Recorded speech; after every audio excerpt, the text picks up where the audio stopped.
Regarde bien ce morceau de papier que tu reçois chaque fin de mois.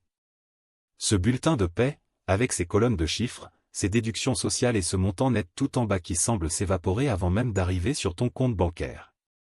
Tu le tiens entre tes mains, et pendant quelques secondes, tu ressens une forme de soulagement.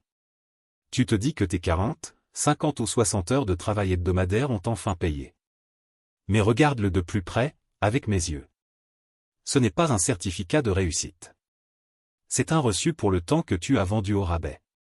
C'est la preuve matérielle que tu es en train de troquer ta ressource la plus précieuse, ta vie, contre une simple survie confortable. Tu as l'impression de courir vers l'avant, mais si tu es honnête avec toi-même, tu sais que tu es sur un tapis roulant qui va beaucoup plus vite que toi. Je vais être très direct avec toi dès maintenant, d'ici la fin de cette vidéo, je vais te donner la clé pour arrêter de courir inutilement dans cette roue qui ne t'appartient pas. Je vais te montrer exactement comment le système a été conçu pour que plus tu travailles dur, plus tu restes dépendant. Je vais te révéler le mécanisme mathématique invisible qui siphonne ton énergie et ton argent, et surtout, je vais te donner une méthode chirurgicale pour inverser ce processus afin que ton capital commence enfin à travailler pour toi, et non l'inverse. Si tu restes avec moi jusqu'au bout, tu ne verras plus jamais ton salaire de la même manière. Tu ne verras plus une récompense, mais une chaîne invisible. Tu sais, on nous a raconté ce mensonge depuis l'école primaire. Travaille dur, obtiens de bonnes notes, trouve un emploi stable, et tu seras en sécurité. C'est une formule qui fonctionnait peut-être en 1970, à une époque où l'argent avait encore une forme de stabilité. Mais aujourd'hui, en 2026, c'est une recette garantie pour une pauvreté polie et une vie de frustration. Je veux dire, regarde la réalité sans les filtres des publicités. Les prix augmentent, l'immobilier devient un rêve inaccessible pour la majorité, et ton salaire, lui, stagne ou grimpe à une vitesse de tortue. Le système ne veut pas que tu sois riche. Il veut que tu sois un bon élément, quelqu'un qui gagne assez pour consommer et s'endetter, mais jamais assez pour s'arrêter de travailler. On t'a programmé pour être une pile qui alimente la machine, pas pour être celui qui possède la machine. Faisons un calcul simple pour sortir du brouillard émotionnel et entrer dans la réalité des chiffres. Imaginons que tu gagnes 2500 € net par mois. C'est un salaire correct dans l'esprit collectif, non? Tu te sens peut-être même privilégié. Maintenant, prenons l'inflation réelle, pas celle qu'on te donne à la télévision pour te rassurer, mais celle que tu ressens quand tu fais tes courses ou que tu fais le plein. Disons 5%. Si ton employeur est généreux et t'augmente de 2% cette année, tu penses avoir gagné plus? Non. Mathématiquement, tu as perdu 3% de ton pouvoir d'achat. En restant au même poste, en travaillant aussi dur, tu es devenu 3% plus pauvre que l'année dernière. Sur 10 ans, avec ce rythme, tu perds presque un tiers de la valeur de ton travail. Tu travailles littéralement pour du vent. Le système te vole en silence, pendant que tu es trop fatigué par tes heures supplémentaires pour t'en rendre compte. Arrête tout. Prends une seconde. Respire. Pourquoi est-ce que personne ne t'a appris cela sur les bancs de l'école? Pourquoi les banques te proposent-elles des crédits pour une nouvelle voiture de luxe au lieu de t'expliquer comment acquérir des actifs qui prennent de la valeur? La réponse est simple, la liberté ne s'achète pas avec un crédit, elle se construit en refusant les règles du jeu qu'on t'a imposées. Tu es actuellement dans ce que j'appelle le « mode survie » permanent. Ton cerveau est tellement occupé à gérer le stress du prochain loyer, des factures d'énergie et du regard des autres qu'il n'a plus l'énergie nécessaire pour passer en « mode opportunité ». On t'a habitué à la gratification immédiate pour masquer la douleur de ton épuisement financier. Un nouveau téléphone, un abonnement de plus, une sortie coûteuse, ce sont les barreaux dorés de ta cage. Le système éducatif a été ton premier geôlier. On ne t'apprend pas la finance, on t'apprend l'obéissance. On t'apprend à remplir des tableaux pour des entreprises qui ne t'appartiennent pas. On t'apprend à être ponctuel pour enrichir des actionnaires que tu ne rencontreras jamais. Mais on ne t'explique jamais comment créer ta propre valeur indépendamment d'un bulletin de paie. On veut que tu sois un employé loyal, car un employé loyal est un employé prévisible. Et la prévisibilité est la nourriture préférée des institutions qui gèrent ta dette. Elles savent exactement combien elles peuvent extraire chaque mois sans que tu ne te révoltes. Tu penses peut-être que la solution est simplement de gagner plus d'argent. C'est l'erreur classique du débutant. Si tu augmentes tes revenus sans changer radicalement ta structure mentale, tu ne feras qu'augmenter la taille de ta prison. Tu achèteras une voiture plus grosse avec des mensualités plus lourdes. Tu seras juste un rat plus rapide dans une roue plus brillante, mais tu seras toujours en train de courir pour quelqu'un d'autre. La véritable richesse ne se mesure pas au montant de ton salaire sur ce papier, mais au nombre de jours où tu peux vivre selon tes propres termes sans avoir besoin de travailler. C'est ici que le piège devient vraiment pervers. Parce que même si tu commences à comprendre les chiffres, même si tu décides de changer, le système a prévu une autre barrière pour toi. Une barrière psychologique et sociale si puissante qu'elle peut réduire à néant tous tes efforts en un instant. Ce n'est pas seulement une question d'argent qui sort de ton compte, c'est une question de qui possède réellement ton esprit quand tu éteins la lumière le soir.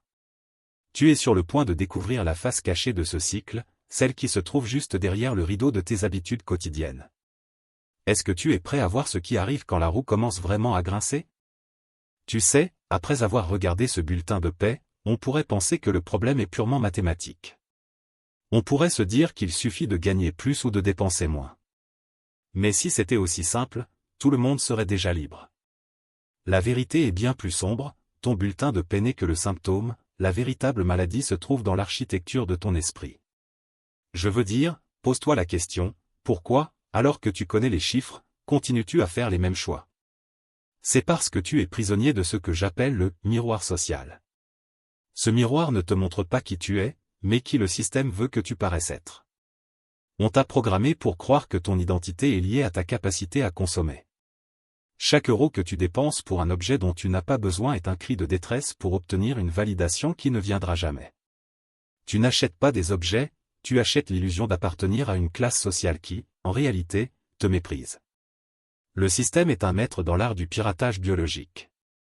Il utilise ta dopamine contre toi. Chaque fois que tu reçois ce virement mensuel, ton cerveau passe en mode « récompense immédiate ».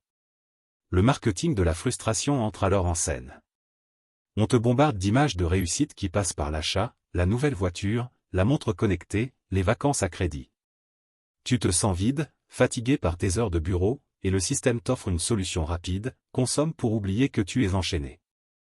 C'est une forme de thérapie par l'achat qui ne soigne rien, mais qui te maintient dans un état de dépendance totale. Tu es comme un assoiffé qui boit de l'eau salée, plus tu consommes pour combler ton vide intérieur, plus le vide s'agrandit. Et pendant ce temps, le capital que tu aurais pu bâtir s'évapore dans les poches de ceux qui ont conçu ton mécontentement. Regarde bien tes collègues, tes amis, ton entourage. C'est la tribu. Et la tribu a des règles invisibles mais impitoyables. Si tu décides de ne pas changer de téléphone cette année, si tu décides d'économiser la moitié de ton salaire, tu deviens l'anomalie. Tu deviens celui qui ne profite pas. On te regarde avec pitié ou avec mépris parce que tu refuses de porter le costume du consommateur modèle. La pression sociale est le bras armé du système financier. Elle s'assure que tu restes dans le rang. On a transformé la discipline financière en une forme de punition sociale. Tu as peur d'être exclu, alors tu paies ta place dans le groupe avec ton avenir. C'est un sacrifice humain moderne, tu brûles tes années de liberté future sur l'autel du paraître immédiat. Tu veux ressembler aux riches, alors tu adoptes leurs habitudes de dépenses, sans jamais comprendre qu'ils sont devenus riches précisément en évitant ces habitudes au début. C'est ici que la manipulation devient une science. Pourquoi acceptes-tu de payer 50 000 € pour une voiture qui perd 20% de sa valeur à la seconde où tu quittes le concessionnaire? Parce qu'on t'a vendu l'idée que cette machine est le prolongement de ta virilité ou de ton succès. On a lié ton ego à des objets dépréciables. Le système adore l'ego, car l'ego est coûteux. Plus ton ego est gros, plus ton compte en banque est petit. Je veux dire, regarde la structure de tes dettes. Sont-elles là pour générer de l'argent ou pour nourrir ton image? La plupart des gens de la classe moyenne sont des collectionneurs de passifs déguisés en signe de réussite. Ils possèdent des maisons trop grandes, des voitures trop chères et des abonnements inutiles, mais ils ne possèdent pas une seule heure de leur propre temps.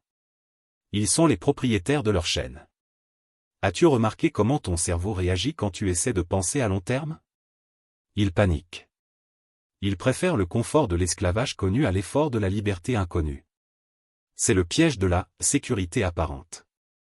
Le système t'a appris à craindre l'investissement, à craindre le risque, tout en te faisant accepter le risque ultime, n'avoir qu'une seule source de revenus contrôlée par quelqu'un d'autre. C'est une dissonance cognitive totale. On t'a fait croire que garder ton argent à la banque à 1% d'intérêt est sûr, alors que l'inflation le dévore à 5%. On t'a fait croire que la bourse est un casino, alors que c'est le moteur de la création de richesses mondiales depuis des siècles. On t'a maintenu dans l'ignorance pour que tu restes un client docile. Un client qui ne pose pas de questions, un client qui signe en bas de la page. Mais le plus troublant, ce n'est pas ce que tu dépenses, c'est ce que tu refuses de voir. Car derrière cette culture du paraître, il y a une réalité bien plus sombre qui attend ceux qui osent poser les yeux sur la structure même de notre société. On a créé un monde où l'on valorise le travail acharné mais où l'on punit la possession du capital par des taxes et des régulations complexes pour le petit épargnant. On veut que tu restes dans la zone grise.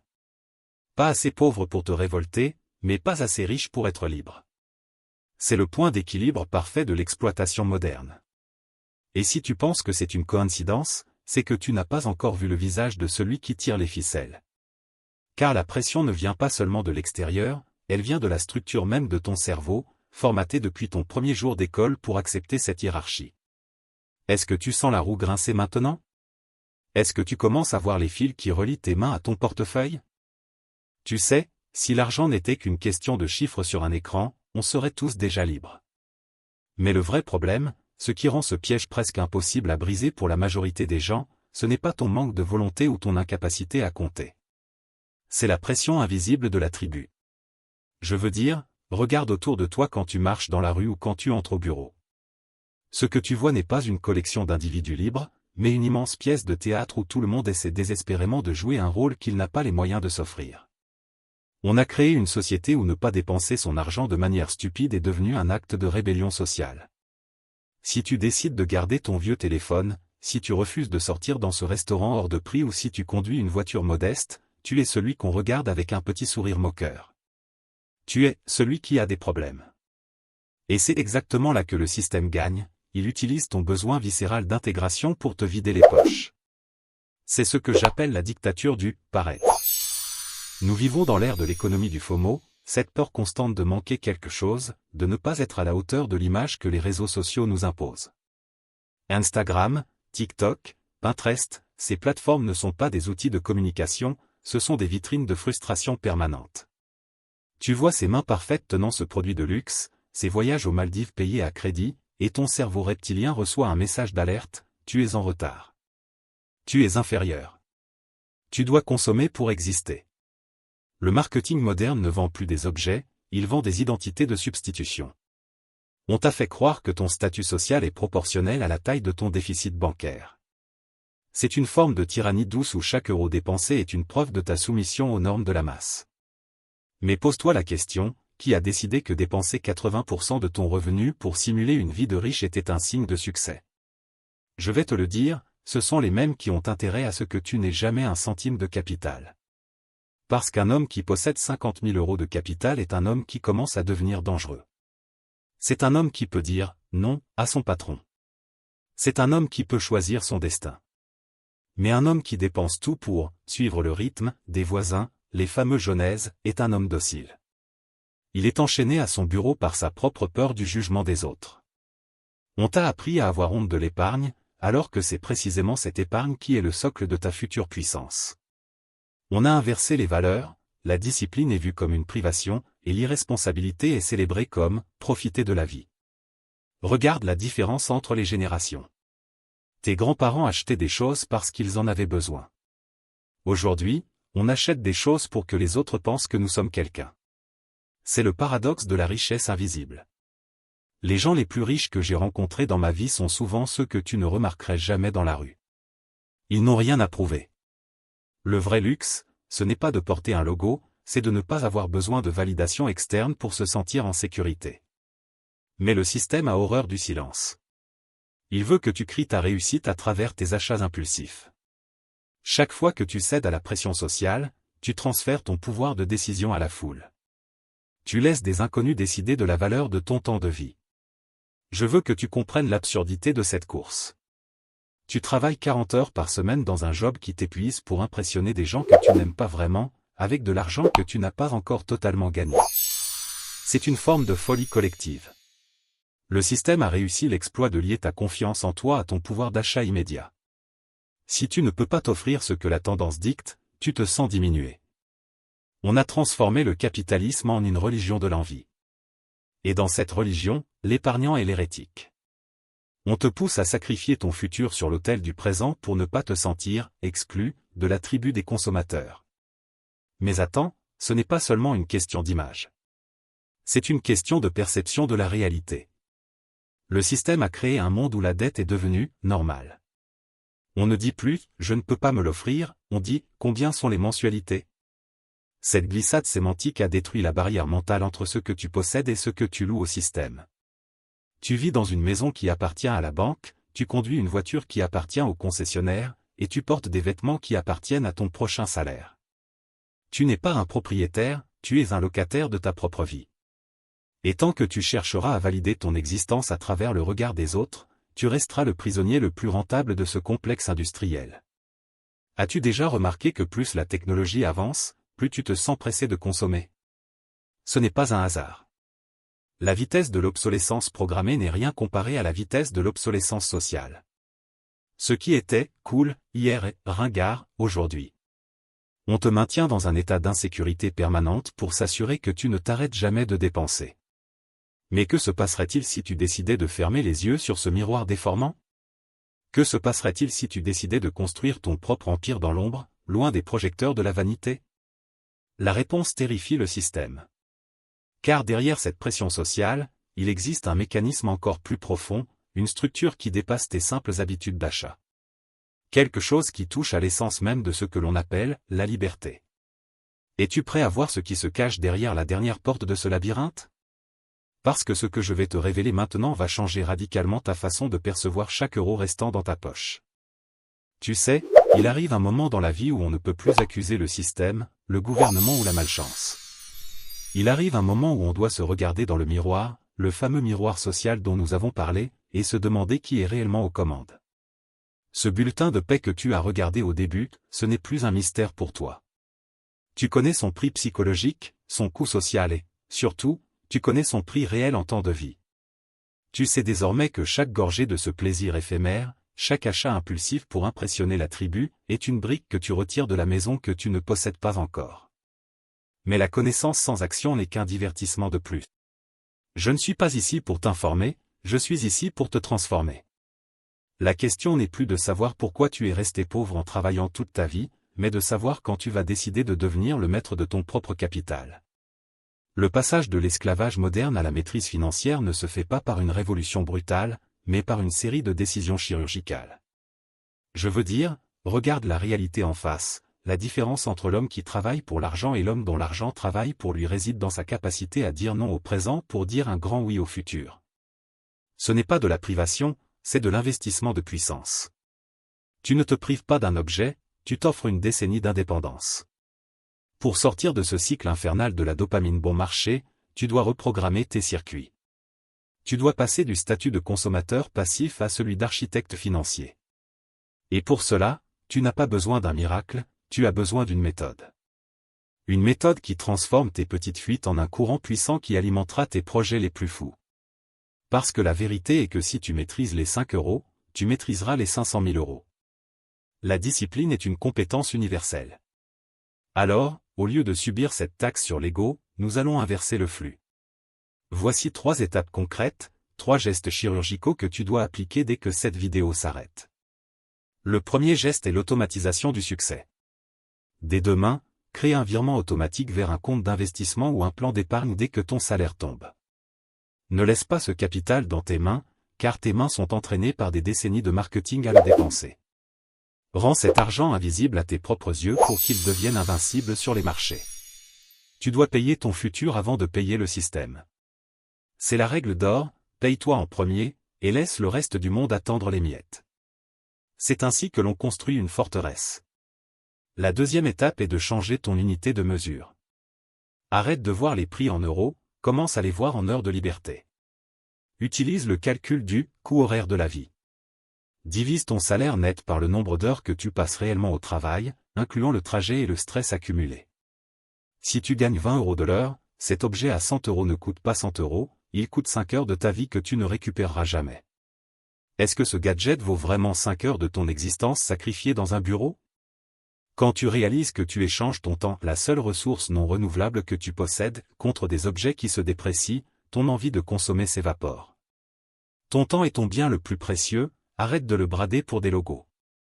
Enfin, la troisième étape consiste à construire ton « fonds de liberté ». Ne vois pas ton épargne comme un tas d'argent dormant, voilà comme une armée de soldats. Chaque euro économisé est un soldat que tu envoies au front pour travailler pour toi 24 heures sur 24. Ton objectif est de recruter assez de soldats pour que leur travail remplace le tien. Ce n'est pas un rêve lointain, c'est une certitude mathématique pour celui qui arrête de financer les rêves des multinationales pour commencer à financer les siens. Imagine ce sentiment de puissance quand tu n'auras plus besoin de ce salaire pour survivre, car tes soldats auront déjà conquis ton indépendance. On nous a menti en nous disant que la richesse était une question de chance. La richesse est une question de choix. Et ce choix, tu le fais à chaque fois que tu reçois ton argent. Tu as le choix entre être un spectateur de la réussite des autres ou l'architecte de la tienne. Le système veut que tu restes dans le flou, dans l'émotionnel, dans l'instant. Mais aujourd'hui, tu as les chiffres, tu as la psychologie et tu as la méthode. Le voile est levé. Tu ne peux plus dire que tu ne savais pas. La liberté a un prix, et ce prix est égal à la somme de toutes les petites choses inutiles auxquelles tu acceptes de renoncer maintenant. Regarde une dernière fois ce bulletin de paix. Il n'est plus une chaîne. Il est devenu l'outil de ta libération. Tu as maintenant les clés pour sortir de la cage. Le voyage sera exigeant, il demandera une discipline de fer, et tu seras souvent tenté de retourner vers le confort de la masse. Mais souviens-toi que la vue est bien plus belle depuis le sommet de ton propre empire que depuis la file d'attente d'un magasin bondé. Le monde appartient à ceux qui gardent la tête froide et le capital chaud. Tu as le pouvoir, tu as la connaissance, et maintenant, tu as le plan. Ne laisse personne te voler ton destin. La liberté n'est pas un cadeau du système, c'est une conquête de ta volonté.